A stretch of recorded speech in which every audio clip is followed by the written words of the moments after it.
Good morning. The conflict in Iran and across the Middle East is now entering its third week. So I want to take a moment to set out how we're responding to this crisis and standing up for the British people. Our priority is always the national interest, and so we have been clear and consistent in our objectives throughout this conflict. First, we will protect our people in the region. Second, while taking the necessary action to defend ourselves and our allies, we will not be drawn into the wider war. And third, we will keep working towards a swift resolution that brings security and stability back to the region and stops the Iranian threat to its neighbours.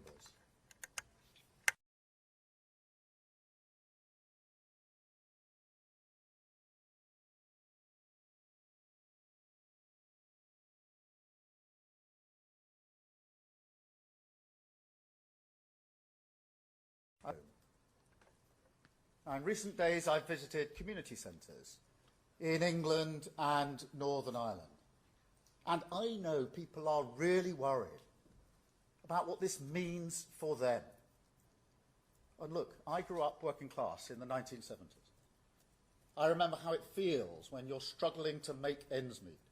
It's a knot in your stomach every time the bills come through the door. And that's at the forefront of my mind in meeting this crisis. So in a moment, I'll set out what we're doing to help people with the cost of living. But let me first give you an update on what we're doing in the region.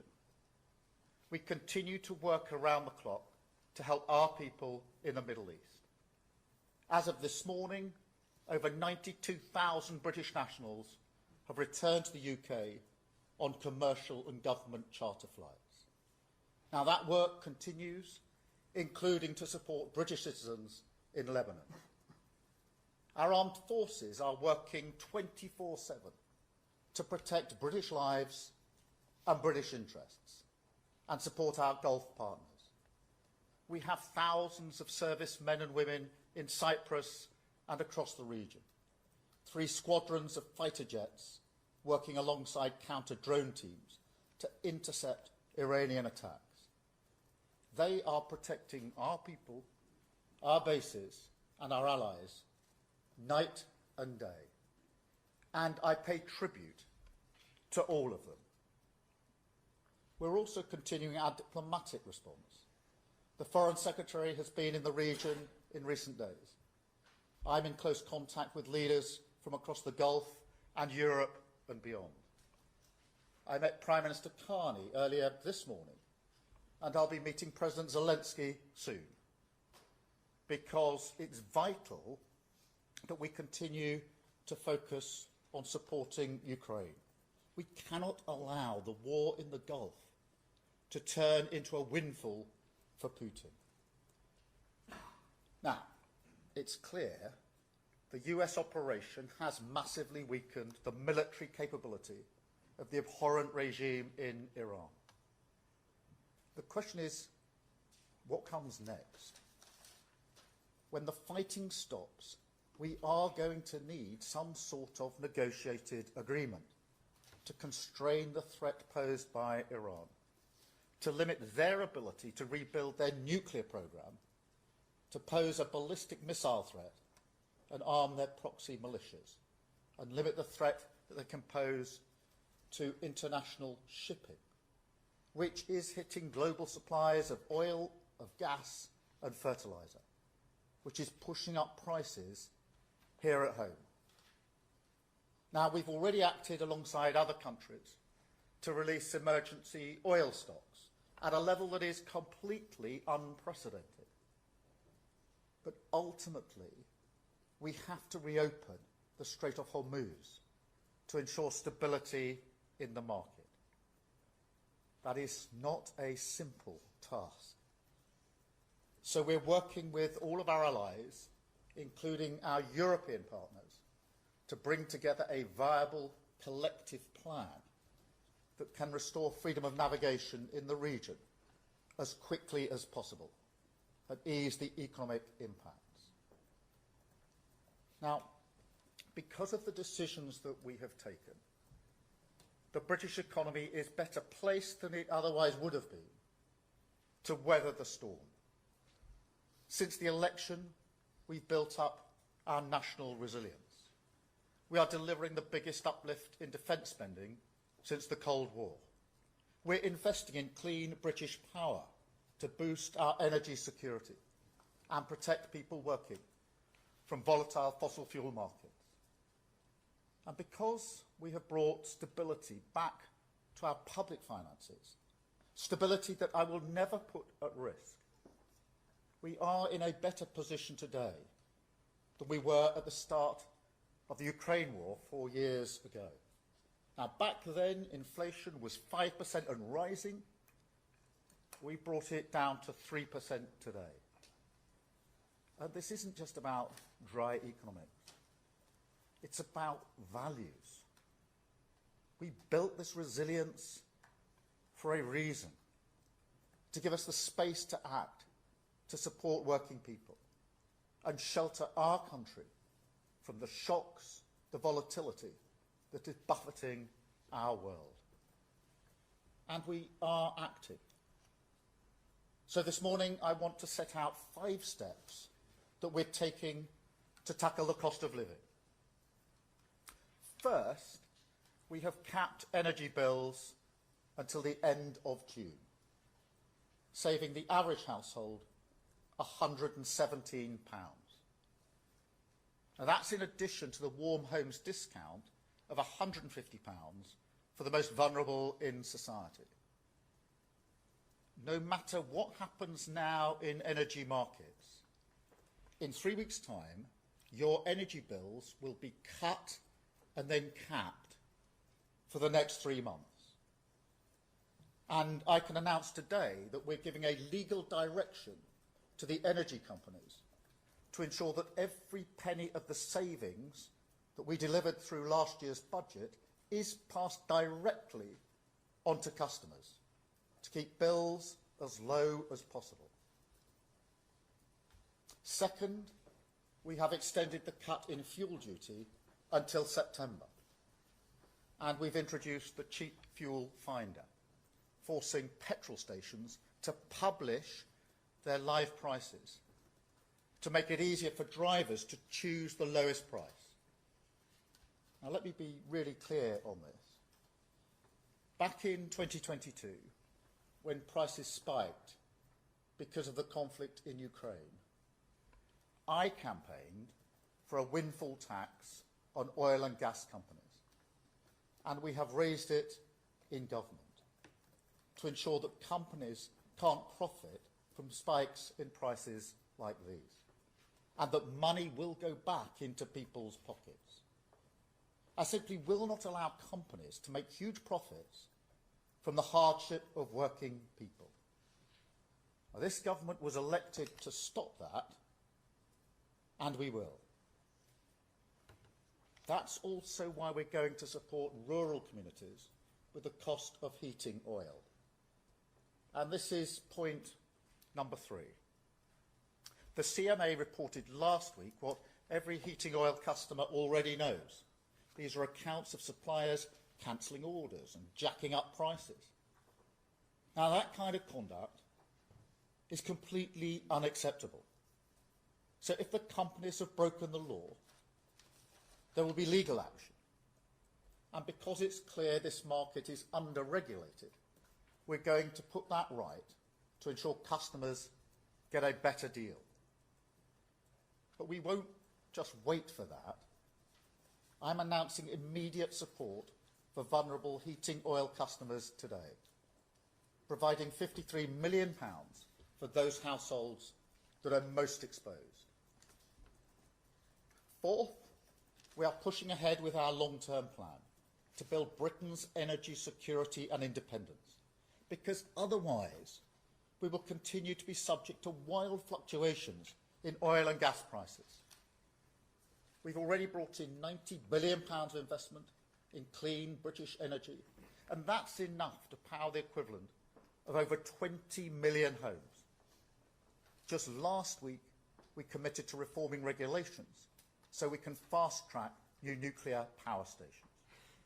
Now, this has been opposed every step of the way by those who want to resist the push for clean energy.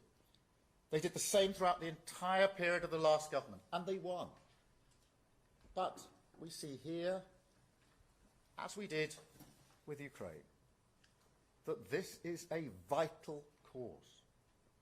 Because until we get ourselves off the roller coaster of international oil and gas markets and onto clean, homegrown British energy, tyrants like Putin and the Ayatollahs will be free to attack our energy security.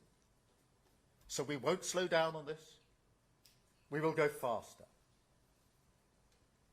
Fifth, we will continue to work towards a swift resolution of the situation in the Middle East. Because there is no question, ending the war is the quickest way to reduce the cost of living. And look, it's moments like this that tell you what a government is about. My answer is clear. Whatever the challenges that lie ahead, this government will always support working people. That is my first instinct, my first priority, to help you with the cost of living throughout this crisis.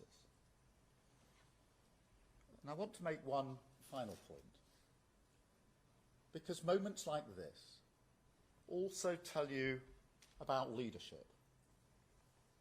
Whether to commit British troops to military action is the most serious responsibility for any Prime Minister.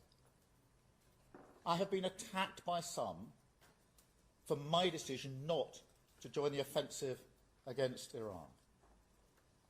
But at every stage, I've stood by my principles, principles which I held just as strongly when it came to debate about the Iraq War in 2003.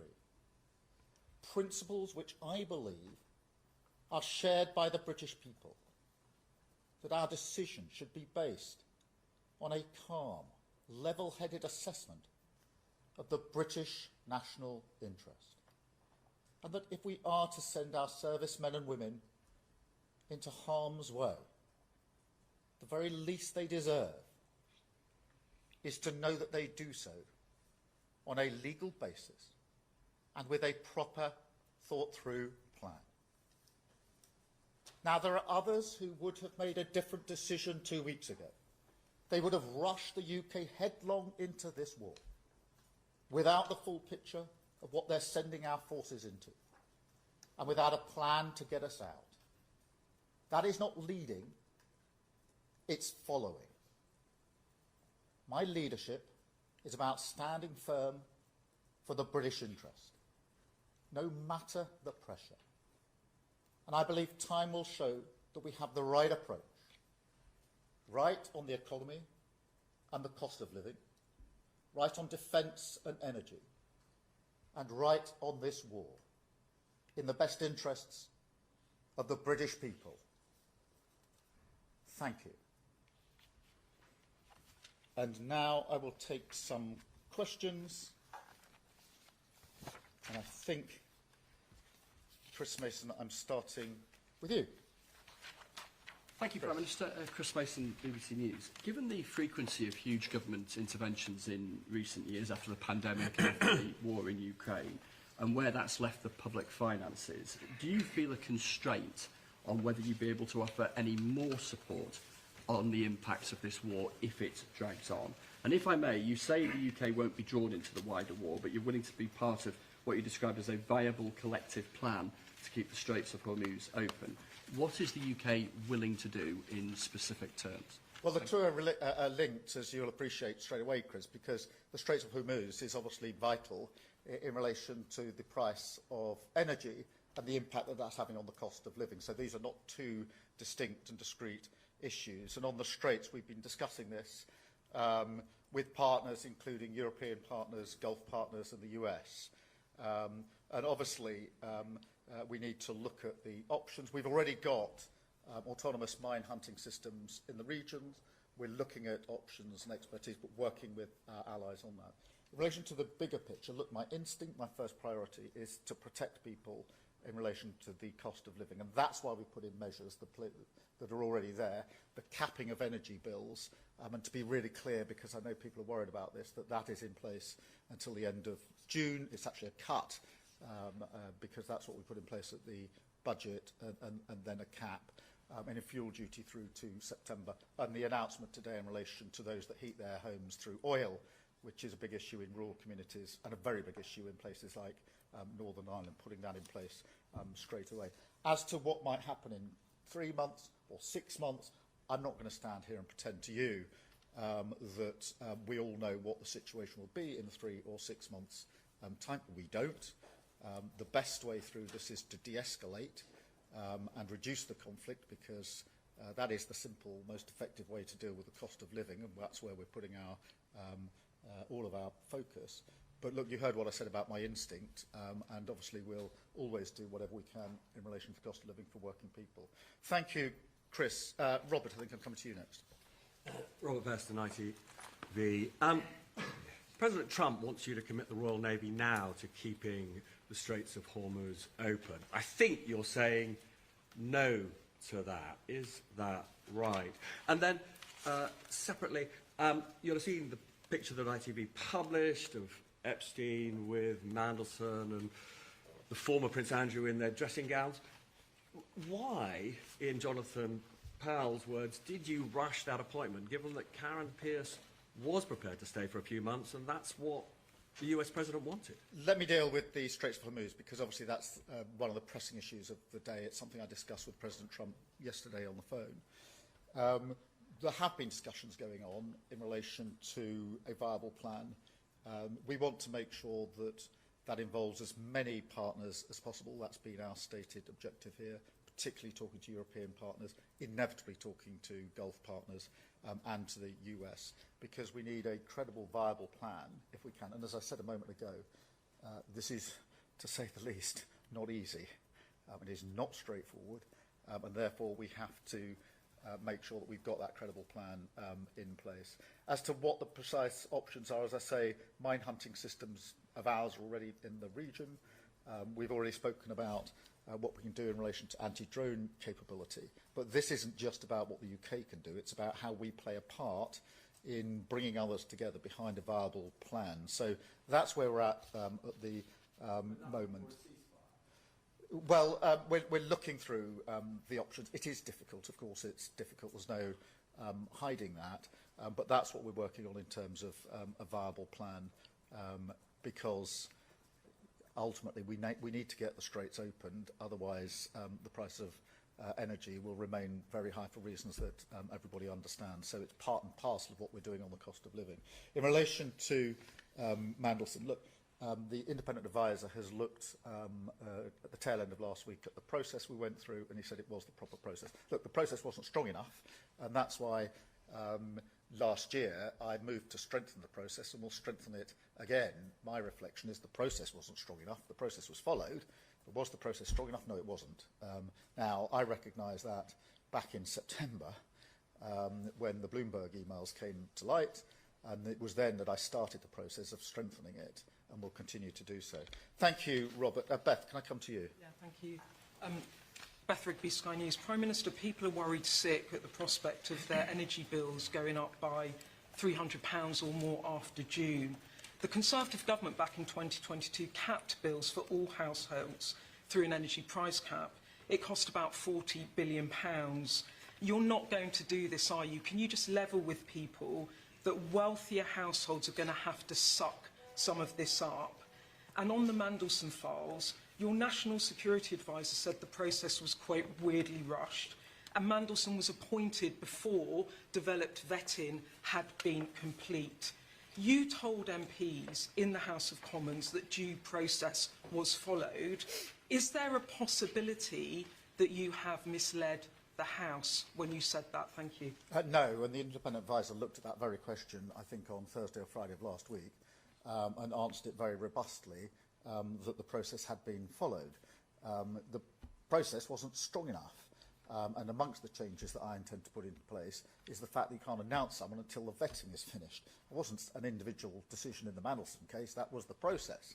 Well, you only have to look at that in the light of the appointment to realise that that needs to change. But on due process, the process that was there was followed. The problem was the process wasn't strong enough. But ultimately, it was my mistake, and I have apologised for that, and quite right too. In relation to a wider point about energy bills, because I do know how worried people will be about this, and as I said, I've been to a number of community centres across the country where you can feel that, and I'm not surprised. We're not ruling anything out, but it is very difficult to say at this juncture what the position will be in July, which is when the current energy cap runs out, or what the position will be in September. And obviously our focus at the moment is de-escalating, dealing with the straits, and trying to find a way to limit the impact. My instinct is always to help working people in a situation like this, hence the energy price cap that we put in place. In fact, reducing energy bills, which is one of the measures at the budget, and making sure that is held until June. The work we've done on those that heat their homes through oil, which was a real cause for concern, particularly in the tail end of last week when people were beginning to fill up their tanks and they could feel for themselves. And this is an area where, in addition to what we can do through the money we've been putting in today, whether it's that or petrol, I'm absolutely determined to clamp down on anybody who may think of ripping others off in a situation like this. I've heard too many stories of deliveries being cancelled in order for the price to go up. Have to clamp down on that sort of ripping off. But I'm not going to say to you now, because so much is unknown, what we might do in July. We are going to have to do what we can do now to de-escalate, keep this all under review. And as soon as it's necessary to say anything further, I will obviously do so. But it's simply not sensible to say that in a number of months' time, not knowing what the situation will be, that the following will be ruled in or ruled out. So that's the approach that we're taking. Thank you, Beth. Can I go to Andy at Channel 5? Thank you, Prime Minister. Andy Bell, 5 News. So initially you said no to the President when he wanted to use UK bases for the first wave. It feels like now you're saying no again to sending certainly any kind of shipping to open up the Gulf. Are you basically saying to him, there is no military way of opening up the Straits of Hormuz, we have to go for de-escalation? And presumably you must be getting worried now that your relationship with the President is getting pretty frayed. Well, just to go through this in order, I said no to get involved in the initial offensive action and getting drawn into the war. And I stand by that decision. As I said a moment ago, many people criticised me heavily for that decision and indicated that they would have rushed into the war, only, in my view, for them to backpedal a week or two later when they saw the consequences of what action they would have taken had they been Prime Minister. In relation to the defensive action, whether it's what we're doing in the region, have been doing since the few hours after the conflict started, or whether it's the use of our bases, that is in collective self-defence of our people in the region and our bases. The Strait of Hormuz is then a separate discussion, and it is a discussion. We're not at a point of decisions yet, and I want to really stress that. It is obviously a difficult question, that goes without saying, in relation to how you safeguard maritime traffic through the straits. Everybody knows the geography and the risks. But we are working and discussing that with the US, with Gulf partners and with the Europeans. And I discussed that yesterday with President Trump in the way we often discuss things. So that's where we're at on that. There are no decisions having been made. It'll have to be something which is agreed by as many partners as possible, is my strong view. And we're not at that stage yet, but we are working hard. I discussed it with President Trump yesterday in the way that you would expect between two allies and two leaders. And as soon as there's more to report, I will make sure that you have that. Thank you, Andy. I've got Chris Hope from GB News. Chris. Thank you, Prime Minister. GB News viewers are very, very worried about petrol prices, as you might understand. Yeah. They don't understand why you won't open up oil and gas fields to try and bring down the cost, mitigate that against, of course, the dash to net zero? Why not open up those oil and gas fields? And just on the special relationship, if 1 is bad and 10 is good, how would you rank your special relationship right now with Donald Trump? Well, in relation to, I do know how anxious your viewers and everybody else will be in relation to their energy bills, because there's a conflict going on. They will have their own views and worries about the extent of that conflict. And many are worried that it escalates rather than de-escalates. I'm clear we need to de-escalate. In relation to their bills in the here and now, we are taking measures to protect them, and I want to just make that clear for all your viewers, because for the next 3 months their bills will come down and be held down, and they need that reassurance, because some are worried that they're going to go up next week or next month. That won't happen. Obviously, we'll have to keep under review what happens elsewhere. If they're oil-based, and some of your viewers will be, the announcement I've made today is to give them help with that, because already their bills are going up and they're not within, or they wouldn't otherwise be within the scheme. On oil and gas in the North Sea, obviously that's going to be part of the mix for many years to come, so there's no difference of position there. We did make progress on what's called tiebacks. Your viewers may have seen that or not, but that basically allows further access into oil and gas in the North Sea, so that's already in place. But the question I'm answering or trying to address at all times is what are the measures that are actually going to take money off bills now or in the foreseeable future, and that is by ensuring that we've got a better mix of renewables and that we go to renewables. And there's no denying, because we've seen this firsthand now. We saw it in Ukraine, we saw it in the 12 Days War, we're seeing it again now.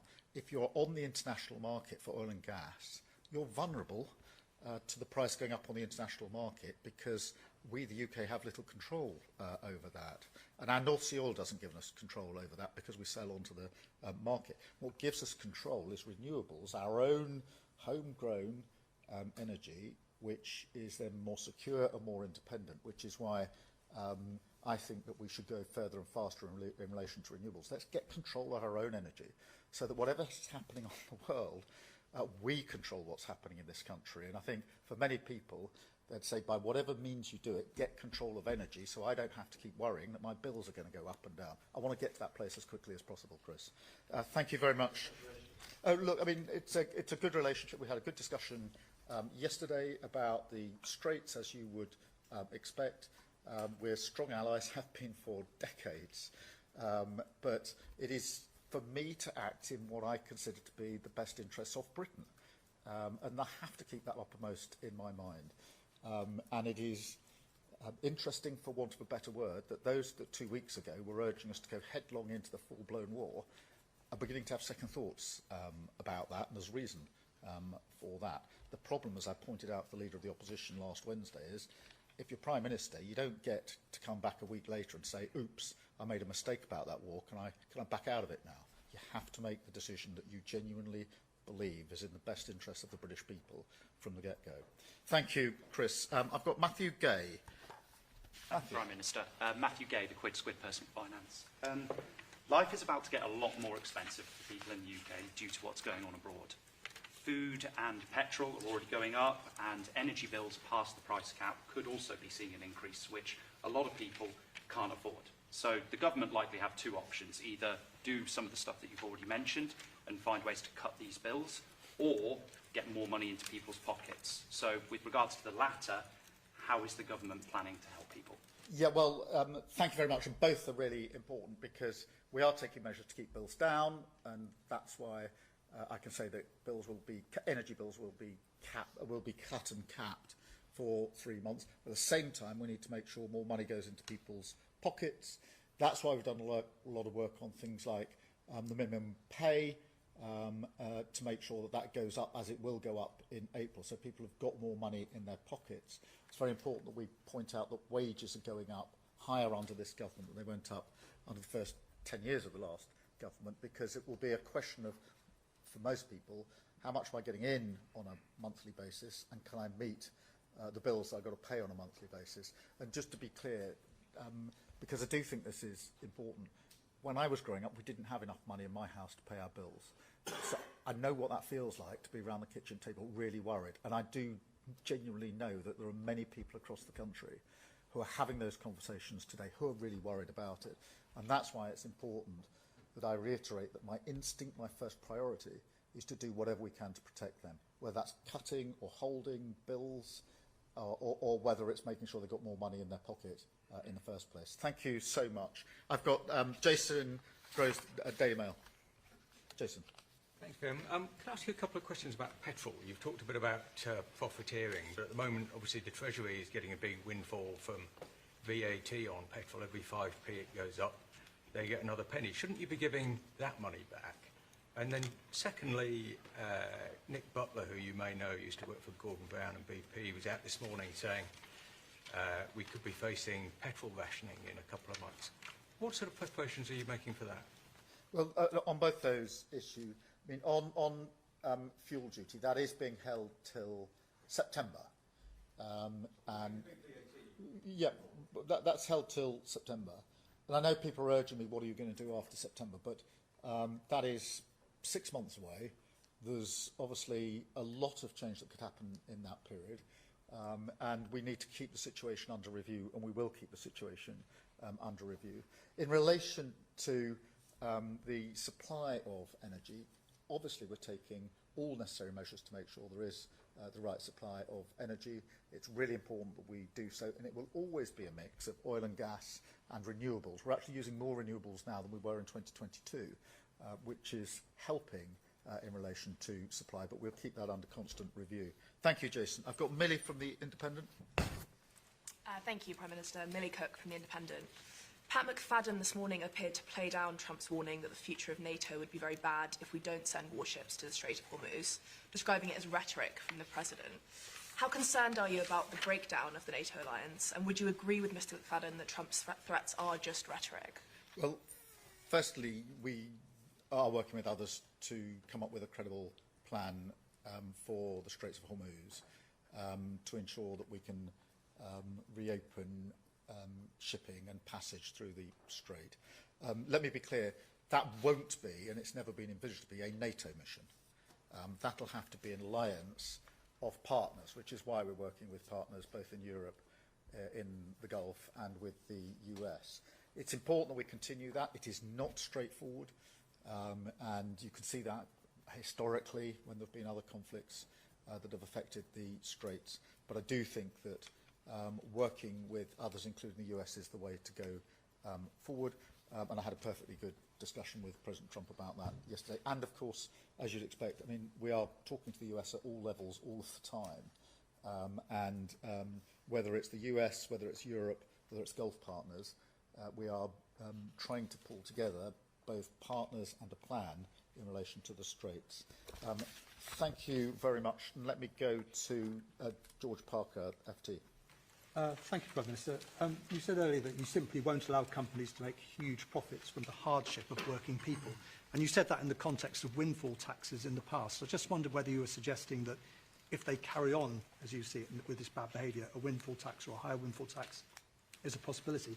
And secondly, taking you back to something you said right at the start, you said the longer this war goes on, the more dangerous it becomes. I just wondered if you could clarify what you mean by that and whether you feel the President shares your concerns. Well, in relation to a windfall tax, obviously there is a windfall tax in place, and we continued and extended that. And you can see in a circumstance like this why it's so important that we did so. That's the argument I made in 2022, and it's the argument I make now. Obviously, it is important that we work with the oil and gas sector, and that's why we've taken a number of measures, including the tieback provisions that we put in place just a few months ago. In relation to the broader words I used, look, the longer it goes on, the higher the risk of escalation, and the bigger the impact on the economy and energy prices, and hence on the cost of living for families across the country. And that is why,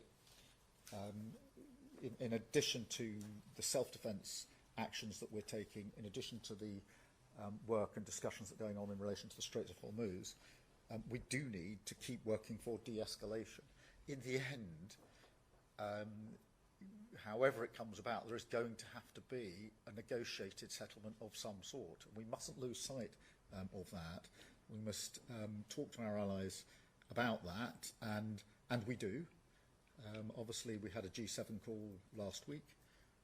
I spoke to the President over the weekend, but I'm clear in my mind that the longer it goes on, the more difficult it becomes, and therefore I'm doing everything I can to work to a resolution of this, but I'm not going to stand here and pretend to you that that is straightforward, that is easy, but we do what we do best, which is to work with our allies, whether that's the US, Europe, or the Gulf, and slightly further afield in the coalition willing, to bring about that end. Thank you all very much indeed. Thank you.